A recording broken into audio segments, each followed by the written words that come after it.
A paz do Senhor, queridos. Estamos iniciando mais uma videoaula subsídio de seu canal EBD Fácil e Motivadora. E na aula de hoje nós estaremos comentando a lição de número 6 das lições bíblicas adultos, que tem como título dessa lição o avivamento no ministério de Pedro, dando prosseguimento ao nosso estudo bíblico deste trimestre, o qual estamos estudando o tema Aviva a tua obra, o chamado das Escrituras, o quebrantamento e ao poder de Deus. E na lição de hoje, lição 6, estaremos estudando o avivamento no ministério de Pedro. O texto áureo encontra-se em Atos, capítulo 2, versículo 14. Pedro, porém, pondo-se em pé com os 11, levantou a voz e disse-lhe: Varões judeus e todos os que habitai em Jerusalém, seja-vos isso notório e escutai as minhas palavras. Verdade prática. A vida de um crente pode ser comparada entre o antes e o depois de um avivamento. A leitura bíblica em classe encontra-se no livro de Atos, capítulo 2, dos versículos 14 ao versículo de número 24. Então, vamos comentar lição 6, o avivamento no ministério de Pedro. Então, meus amados irmãos, como nós estamos estudando ao longo deste trimestre, falando sobre avivamento, o único personagem que até agora nós abordamos foi o avivamento no ministério de Jesus, que Jesus é o modelo pleno, ou seja, é o modelo, claro, que deve ser seguido, mas o autor vem destacar também o avivamento na vida de alguns personagens das Sagradas Escrituras. E hoje ele vem trazer o avivamento na vida de Pedro. Na aula passada falamos sobre o avivamento na vida da igreja, a igreja como corpo, no todo, né, no completo ali. Mas hoje ele vai falar especificamente de Pedro e vai abordar a vida de Pedro antes do dia de Pentecoste e depois do dia de Pentecoste. Então vai ser nessa perspectiva que nós vamos trabalhar a nossa lição. O ministério de Pedro antes do Pentecoste e o depois de Pentecoste, porque as Sagradas Escrituras nos mostram que Jesus disse aos seus discípulos que ele morreria e que ele haveria de ressuscitar. Mas ele também falou que não deixaria os seus discípulos órfãos, porque ele fala que ele vai partir, mas é necessário que ele vá para que o outro Consolador venha para ficar com eles. Ou seja, foi promessa de Jesus o Espírito Santo ficar com os apóstolos, com a igreja, com aqueles que aceitam a Cristo. Então, meus amados, não por coincidência, o Espírito Santo chega de maneira visível. É um dia ímpar, que está registrado no livro de Atos dos Apóstolos, que é o dia de Pentecoste, quando o Espírito Santo vem e os apóstolos, os discípulos, aquelas pessoas que estavam ali no cenáculo, são batizadas com o Espírito Santo. Na aula passada nós explicamos a diferença que existe, que o batismo com o Espírito Santo é uma bênção pós-convenção. Por quê? Porque esses homens que estavam ali, mulheres, já eram pessoas salvas, já eram crentes em Cristo Jesus e o Espírito Santo já estavam com eles. E isso fica muito claro quando Deus e Cristo, no caso, ressurreto, aparece aos discípulos ali em João capítulo 20, versículo 22 e sopra o Espírito Santo. E Jesus fala: recebei o Espírito Santo, ou seja, Jesus já estava glorificado. Então, a partir daquele momento, sim, as pessoas já receberiam o Espírito Santo. E os discípulos tinham o Espírito Santo, porque foi Jesus que falou: recebei o Espírito Santo. Então, o que acontece em Atos dos Apóstolos é um revestimento de poder. É o batismo com o Espírito Santo, conforme João Batista fala. Eu batizo vocês, Mateus 3,11. Eu batizo vocês para arrependimento. Eu batizo vocês em água para arrependimento, mas vai vir um depois de mim, que é mais poderoso do que eu, esse que eu não sou nem digno de desatar as suas sandálias, esse que virá, falando de Jesus, ele vai batizar vocês com o Espírito Santo e com fogo. Então, quem batiza com o Espírito Santo é Jesus. Jesus é o batizador com o Espírito Santo. Porque as pessoas confundem. Na aula passada nós comentamos um pouco sobre isso. Você que ainda tem dúvida e quer se aprofundar um pouco mais no assunto, na aula 5 comentamos mais detalhadamente sobre o batismo com o Espírito Santo. Então, as pessoas que estavam ali, os discípulos, aquelas quase 120 pessoas, foram batizadas com o Espírito Santo, porque foi promessa de Deus. Então aquele dia ali foi o dia de Pentecoste. Pois bem, o autor vai começar falando Pedro antes do Pentecoste. Então vamos ver como se deu a vida de Pedro. O autor vai falar sobre as duas atitudes de Pedro, mas antes vamos falar um pouco também sobre Pedro, que é contado entre os discípulos. Porque Pedro foi um dos primeiros discípulos ao qual Jesus teve contato. Porque Jesus, depois que passa pela tentação pelo deserto, a Bíblia fala que ele foi para a Galiléia e começar a pregar. Jesus começou a pregar sozinho. Ele, quando recebe o batismo em água de João, e ali o Espírito Santo vem sobre ele no Rio Jordão, ele é impulsionado, ou seja, é levado, é guiado pelo Espírito para o deserto, é tentado durante 40 dias e 40 noites, e depois daquele dia ele começa o seu ministério público. E quando Jesus começa seu ministério público, é claro, ele vai começar sozinho. E foi assim que ele começou, começando a pregar sozinho. Porém, ele começa agora a escolher pessoas para o seguir. E dentre essas pessoas, do qual ele começa a escolher, uma dessas é Pedro. Porque Lucas, a gente vê Lucas registrando isto. Quando Jesus vem e vê aqueles homens pescadores lavando as suas redes, e Jesus chama ele para ir para o mar e para lançar a rede. Porque passou a noite em pescaria e não pescaram nada. Imagine só, pessoas que já eram habilidosas, que tinham experiência na arte de pescar.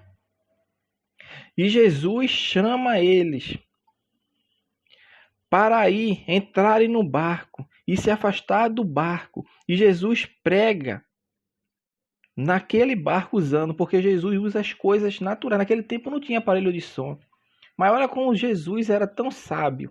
A sabedoria que é dada por Deus, porque ele sabia que quando ele se afastasse um pouco do mar e ele falasse, a sua voz alcançaria mais pessoas. Por quê? Porque o vento levaria a sua voz. Ele não estaria contra o vento, mas a favor do vento. Não sei se os irmãos já fizeram o teste de gritar chamando uma pessoa quando o vento está contra a sua voz. Aquela pessoa certamente não vai ouvir. Mas se você tivesse no lugar daquela pessoa e a pessoa no seu lugar, a pessoa ouviria, porque você estaria a favor do vento. Jesus usava isso em benefício para a pregação do evangelho. Então, terminando de pregar ali, Jesus vai com os discípulos, com Pedro, Tiago e João, para aquela pescaria.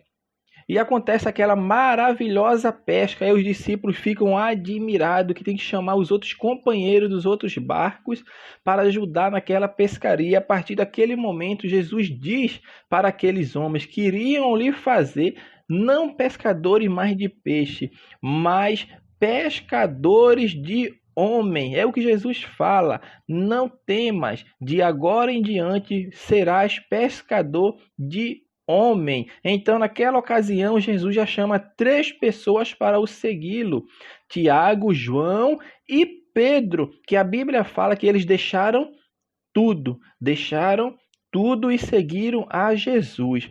Aí, dando prosseguimento, agora não vamos entrar, isso nós estamos dando subsídio extra para os irmãos, que é o intuito do canal, fornecer subsídios para os irmãos. Então, meus amados irmãos, nesse primeiro ponto, mostrando as duas atitudes de Pedro, vai mostrar uma atitude positiva e outra atitude negativa, ou seja, uma atitude vai ser elogiada por Jesus e a outra vai ser reprovada por Jesus. Qual a atitude que Jesus vai elogiar Pedro? Por quê? Porque chega um tempo no ministério de Cristo que ele vai e pergunta para os seus discípulos o que é que as pessoas dizem ser eu, ou seja, o que as pessoas dizem que eu sou, dizem ser o Cristo. Aí as pessoas ali, os discípulos, começam a falar para Jesus: olha, um diz que você é Elias, outro diz que você é João Batista que ressuscitou, outro diz que é Jeremias, ou até alguns dos profetas. Mas Pedro sempre tomava a palavra, porque ele tinha esse temperamento impulsivo, esse temperamento que não se controlava na hora de falar. E ele, naquele momento, ele fala inspirado por Deus, porque Jesus fala para ele que o que ele falou não foi os homens que revelou, mas o meu Pai que está no céu. Jesus falando de que Pedro foi sim usado por Deus, porque Deus revelou para ele naquele momento de que, de fato, Jesus era o Cristo, o Filho de Deus. Era isso que Pedro disse. É isto que Pedro disse: que tu és o Cristo, o Filho de Deus, do Deus vivo. E Jesus elogia aquela atitude de Pedro. Por quê? Porque ele foi usado por Deus. Ele entendeu, teve a capacitação, a sensibilidade espiritual de entender que quem ele estava seguindo era verdadeiramente o Messias enviado por Deus para dar vida ao perdido. Mas teve uma outra atitude que foi reprovada por Jesus. Pedro teve outra atitude que foi reprovada por Jesus. Que atitude foi essa? Foi quando Cristo, falando do que iria acontecer com ele, porque Jesus falou: olha, eu vou ter que ir para Jerusalém para padecer nas mãos dos líderes religiosos.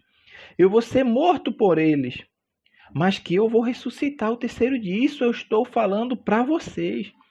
E Pedro, novamente de uma atitude impulsiva, toma a palavra e declara totalmente o contrário. Porque ele estava imaginando que iria agradar a Cristo. Porque há pessoas que é assim. Há pessoas que é assim. Jesus estava dizendo: olha, vai se cumprir as escrituras que fala sobre mim. E isso vai acontecer. Mas talvez Pedro, com o pensamento ainda carnal, o pensamento humano naquele momento, tenta agradar a Cristo. Olha, Cristo, essas coisas não vão acontecer. De maneira nenhuma nós vamos permitir que isso aconteça. Talvez ele achasse que Cristo até gostasse de ouvir essas palavras. Mas Cristo não gostou, porque Cristo reprovou. Porque sabia que aquela não era a vontade do Pai para ele. Observe que Pedro quis agradar Jesus como um homem, sendo um portador de notícias, de argumentos que tinham lógica, mas sem sentido, nem oportunidade do que Jesus já houvera falado sobre a sua missão. Então, naquele momento, Pedro deu lugar ao inimigo. E Jesus fala para ele: para trás de mim, Satanás. Era isso que Jesus falou para Pedro, ou seja, foi uma atitude reprovável diante de Deus. Outra caso também que o autor vai comentar aqui nesse primeiro ponto é sobre Pedro nega Jesus 3 vezes, a negação de Pedro, ou seja, Pedro negando a Cristo. 3 vezes Pedro vai negar a Cristo. Então aquele Pedro, que é o mesmo Pedro que nós estamos falando, que se precipitou, aquele que disse para Jesus: Jesus, nunca que você vai morrer. E que Jesus repreendeu aquela atitude de Pedro de forma tão contundente. Ele fez outra declaração não aprovada por Jesus. Jesus está ali com os discípulos comemorando a última Páscoa, canta um hino e foi com os discípulos para o Monte das Oliveiras, que estava a caminho do Gólgota. E Jesus falou: olha, vocês todos vão se escandalizar em mim. Jesus não direciona a sua palavra para Pedro, mas ele está dizendo que todos vocês vão se escandalizar em mim nesta noite. Porque é o que as escrituras não falam, que vão ferir o pastor e as ovelhas vão ser dispersas. Jesus estava falando: olha, a palavra de Deus vai se cumprir na minha vida, tudo aquilo que está escrito, porque eu sou o cumprimento. Jesus não veio para cumprir toda a lei, então tudo que estava escrito a respeito do Cristo, que é Jesus, tinha que se cumprir na pessoa de Jesus. Tinha que se cumprir. Mas Pedro, com espírito voluntarioso, com boa até intenção, mas precipitado, sem pensar no que iria dizer. Jesus está falando para todos, mas ele toma a palavra e diz: de maneira nenhuma te abandonaremos ou te negaremos. Observe que Pedro toma a palavra. Mas todos os discípulos disseram o mesmo. A palavra de Deus fala bem claro. Todos os discípulos disseram o mesmo, mas o autor cita Pedro, porque Pedro tinha essa atitude impulsiva, esse modo de falar, tomando a frente, falando em nome dos outros, ou seja, falando em nome dos demais. Então, nessa declaração, vemos alguns aspectos comprometedores. Pedro, primeiro, ele estava desprezando a palavra de Deus. Pedro, ele estava desprezando a palavra de Deus, porque é aquilo que eu tinha falado, Jesus estava falando do que tinha que se cumprir na vida dele. Jesus falou que iria se cumprir o que dele estava escrito. Isso que nós temos que entender. E Jesus é preso, como ele mesmo falou. Naquela mesma noite ele é preso. E quando ele é preso, Pedro começa a acompanhá-lo naquele julgamento ilegítimo. Nós não vamos comentar sobre isso, mas os irmãos entendem que era um julgamento ilegítimo, que foi feito às escuras literalmente, ou seja, foi feito durante a noite, que era proibido o julgamento ser realizado durante a noite. Ou seja, tem vários atos de ilegalidade dentro desse julgamento de Cristo, mas tirando estas partes, mas focando na vida de Pedro, Pedro começa a acompanhar agora para ver o que iria acontecer de Jesus. Jesus foi preso. E Pedro começa agora a acompanhar todo aquele julgamento de Cristo. E a Bíblia nos diz que Pedro estava sentado fora, no pátio. E de repente aproxima dele uma criada. E olha para Pedro e diz: olha, tu estava com Jesus, o Galileu. Mas a palavra de Deus nos fala que ele negou diante de todos, dizendo: não sei o que você diz. Não sei o que você diz. Olha a atitude de Pedro, aquele homem que era impulsivo, que de maneira nenhuma, Jesus, tu irás morrer, de maneira nenhuma você vai ser preso, de maneira nenhuma nós vamos te abandonar. E Jesus falou: olha, antes que o galo cante 3 vezes, tu me negarás. 3 vezes você vai me negar antes que o galo cante. E neste momento, talvez Pedro não entendesse, não compreendesse. Mas o seu interior foi abalado, porque ele estava negando a Cristo. E neste momento ele nega a Cristo. Mas depois a Bíblia fala que ele sai para o vestíbulo e outra criada o viu. E disse ao que estavam ali: olha, este também estava com Jesus o Nazareno. E outra vez ele negou. Mas agora ele não disse para a criada: oh, você não sabe o que está dizendo. Desta vez ele disse: eu juro. Foi com juramento. Eu não conheço tal homem. Era como se Pedro estivesse dizendo: eu juro que não sei quem é esse Jesus, mulher. Agora foi com juramento, a coisa ficou mais estreita. E por fim ele nega Jesus 3 vezes, porque depois ele vai negar Jesus novamente. Olha, tu se veste como ele. Tu fala como ele.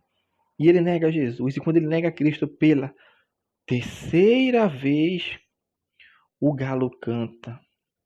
O galo canta, meu irmão. E naquele momento eu não tenho dúvida nenhuma que veio à tona tudo aquilo que Jesus falou para Pedro. Que tu me negarás 3 vezes antes que o galo cante. E foi o que aconteceu. O galo cantou.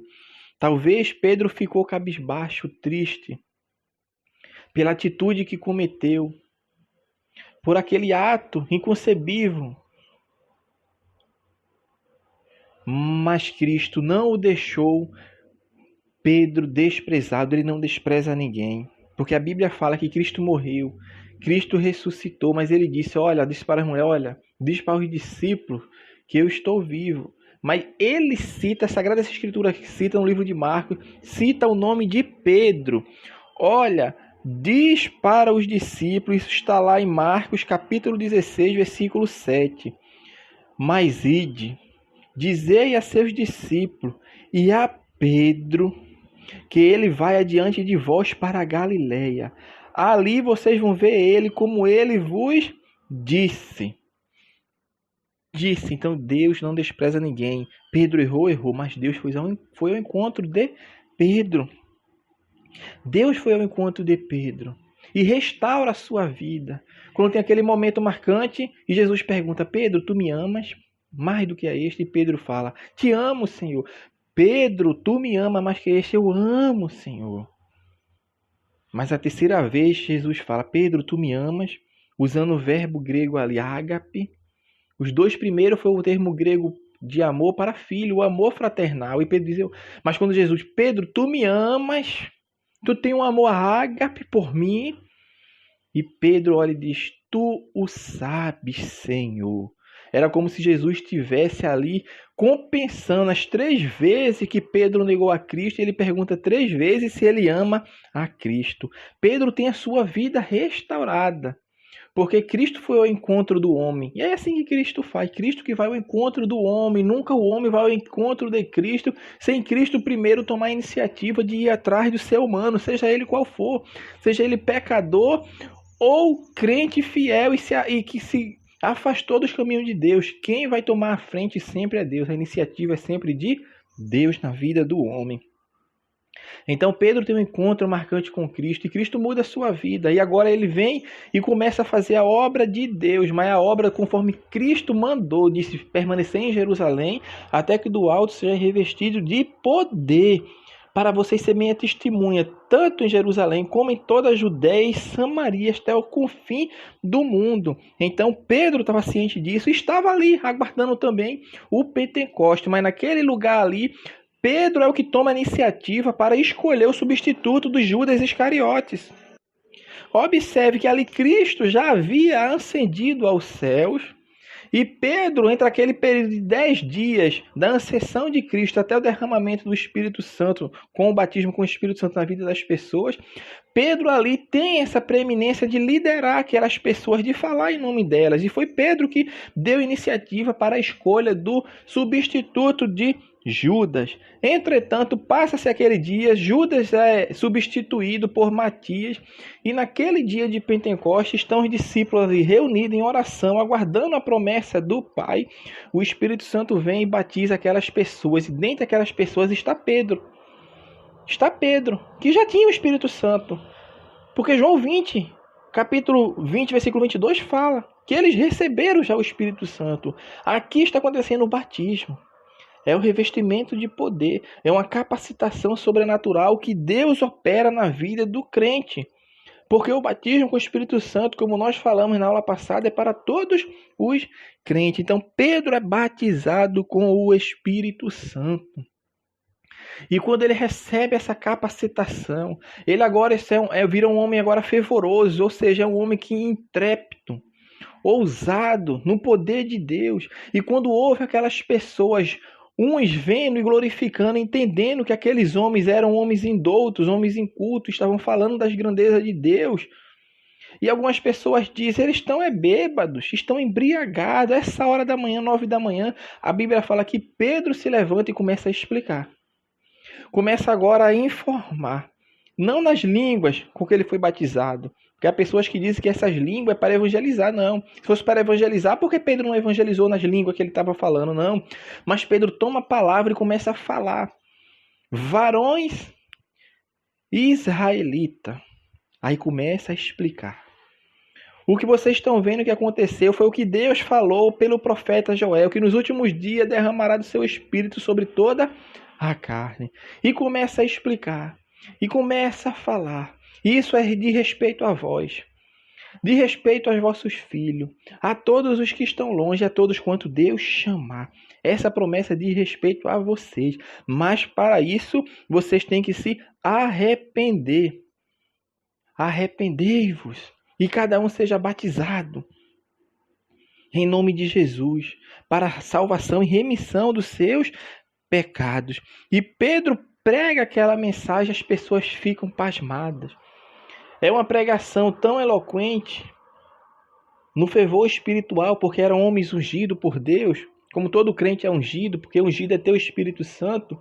Há uma diferença entre ser ungido e ter o fervor espiritual. O que é ser ungido? Todo crente é ungido, porque ele tem o Espírito Santo. Isso nos fala a palavra de Deus, lá em 1 João, capítulo 2, versículo 10, que vós já tendes a unção do santo que está em vós, ou seja, todo crente é ungido. Agora o fervor espiritual depende da busca de cada um pelo poder de Deus. Isso é fervor espiritual, que muitas vezes confundimos com unção, e até muitas vezes usamos a palavra unção para falar de fervor espiritual. Então Pedro prega e quase 3.000 almas se convertem a Cristo. Isso é o poder do Espírito Santo na vida daquelas pessoas, e especificamente na vida de Pedro. E Pedro entende, é a mudança, meu irmão. É um Pedro antes do Pentecoste e depois do Pentecoste é outro, que fala com intrepidez. Tem um dia que ele está indo para o templo junto com João, encontra um coxo ali que estava há muito tempo ali, mendigando a porta do templo, paralítico, coxo, e todo mundo conhecia, porque era o costume dos religiosos da época ir para o templo orar. E Pedro vendo aquela situação, porque aquele homem olha para Pedro e para João e pede uma esmola. E Pedro diz, olha para nós como 60, tu tá vendo que a gente não tem nada. Eu não tenho nem prata nem ouro, que é o que ele fala para aquele coxo, mas o que eu tenho eu te dou. Em nome de Jesus, levanta-te e anda. E aquele homem levanta e anda, ou seja, um homem que todos conheciam, que todos sabiam quem eram, agora está andando, glorificando a Deus. E diante daquela situação, Pedro e João é preso, porque ele aproveita aquela oportunidade para pregar de Jesus, porque as pessoas ficaram atônitas, maravilhadas, porque todos conheciam aquele homem. Não era daquele momento que aquele homem foi colocado ali do nada, não, mas era uma pessoa que estava ali há muito tempo, há muitos anos, estava ali. E aquelas pessoas conheciam. Então Pedro agora começa a pregar a palavra de Deus novamente, falando de Jesus Cristo, que Jesus Cristo ressuscitou dentre os mortos. E é neste momento que os saduceus, que não acreditam em ressurreição, nem em anjo, chamam os guardas do templo e prende a Pedro. Ele é levado diante do sumo sacerdote, bem como daqueles que iriam suceder o sumo sacerdote, falando em nome de quem vocês fazem isso. E Pedro fala em nome de Jesus, o Nazareno, a quem vocês crucificaram. E Pedro é alertado para não falar mais desse Jesus. Observe, aquele que negou a Jesus agora diz, o que importa? Obedecer aos homens ou obedecer a Deus? Por quê? Porque um Pedro, antes do seu encontro real com Cristo, e depois um Pedro totalmente diferente depois do encontro com Cristo e do batismo com o Espírito Santo. Por quê? Porque ele se tornou um crente fervoroso. Pedro se tornou um crente fervoroso. Além dessas passagens, tem outras passagens que falam sobre o avivamento na vida de Pedro em outras ocasiões, bem como ele cura ali em Lida uma discípula chamada Docas, bem como ele cura também um homem chamado Enéas. Então os irmãos estão acompanhando, isso está no livro de Atos. E o autor sempre está terminando, se os irmãos perceberam, o terceiro ponto da lição, com uma aplicação prática daquilo que ele traz na lição, que nem nessa lição falando sobre Pedro. Aí ele fala sobre Pedro. Sobre Pedro tem muita coisa para falar, irmão. Nós falamos aqui de forma bem resumida e ainda deixamos de falar alguns pontos de Pedro.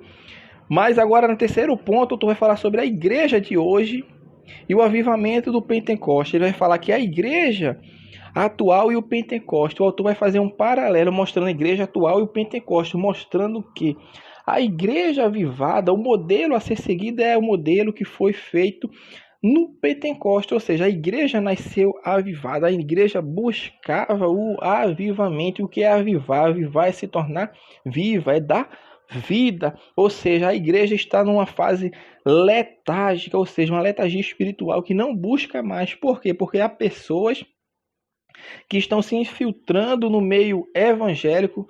Não é à toa que na aula passada nós falamos um pouco sobre o sensacionista, que negam a eficácia, no caso do agir de Deus na vida das pessoas, através do batismo com o Espírito Santo, de dons espirituais, das coisas que Deus opera. E isso causa um desconforto, muitas vezes, nas pessoas que aprendem com a palavra de Deus o que é o certo. Porque é o que é mais fácil eu dizer para uma pessoa que aceitou a Cristo, é dizer que ela é batizada com o Espírito Santo ou que ela não é. É mais fácil dizer que você é batizada porque você é crente.